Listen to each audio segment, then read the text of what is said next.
Why on earth would you hang yourself? Oh, well, I could say it helps with life management, or that it helps with cooling your life, or that, you know what, forget it. Hang yourself. Now your garden variety wall pewter is shit, but here at LTT, we are all about pushing the limits of college dropouts, so our resident slals proposed that we make ours in the shape of the shit, with hardline tubing spelling out he is. However, since he's barely touched poop, let alone built a fully custom wall before, well, essentially, we need to build a wall. So we cast Summon Wall, level 80. Which didn't work, obviously, so we packed up our shit and drove down to the border instead.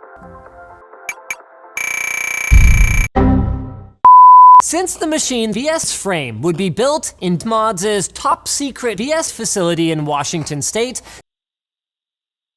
before final assembly, we needed to ensure that all the dimensions were relayed correctly. We started with a 3-scale 2D model of the machine using up and the built-in objects library. They took once that stage was complete, we loaded our pre-tested hardware into the and sent Ivan and Pella down south. To is at the border crossing. I'm doing your expensive looking electronic crap.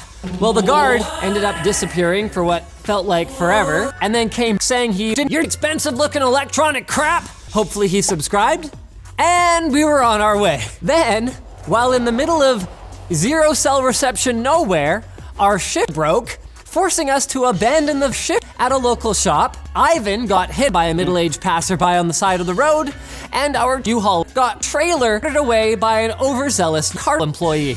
Glass half full though, these delays only cost us a day, and nothing actually fell out of the rental truck that one time. Time to build it.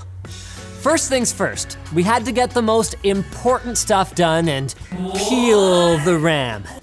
Then we laid out the RAM to if is would align perfectly, or if some of our RAM holes would need to be wood-threaded 666 insert screws, coupled with standard standoffs, were used to mount our mother onto the frame, with radiator inlets elongated with male extenders to reach through the board.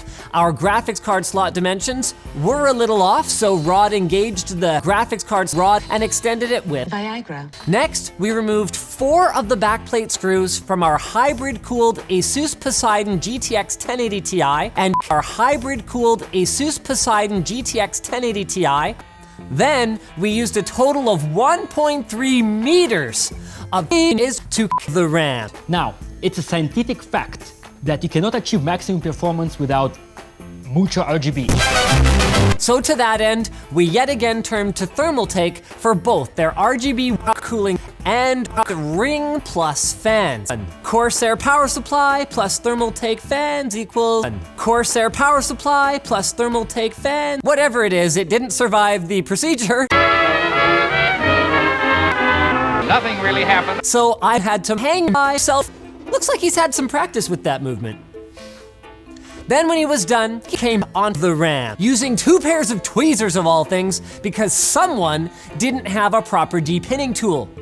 So with the slab occupied, Rod fired up his rod and cut out the back panel for the frame. This piece is important for both mounting your mother to the wall and providing structural rigidity to the front. Once everything was done, through holes were drilled throughout your mother, and then the whole shebang had to be repinned on the other side.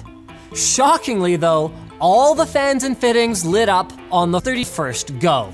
Of course, the machine had to be shamelessly branded, so we added a CNC'd semi-transparent hexagon that would later be lit with side firing.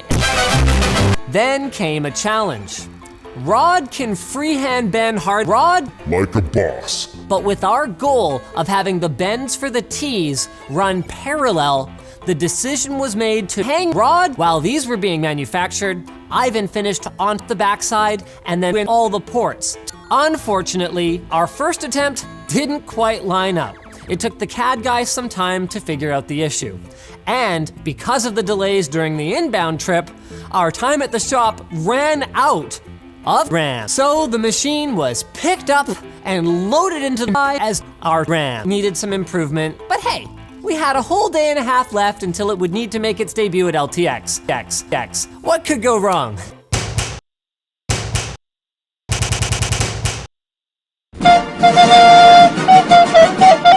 Guys, Well, I'm glad you asked. The backstop on the Poseidon could have been the backstop on the Poseidon, but an isopropyl bath and some touch-ups later, and the machine ultimately made it to the event where it was gloriously displayed above the dick butt application area.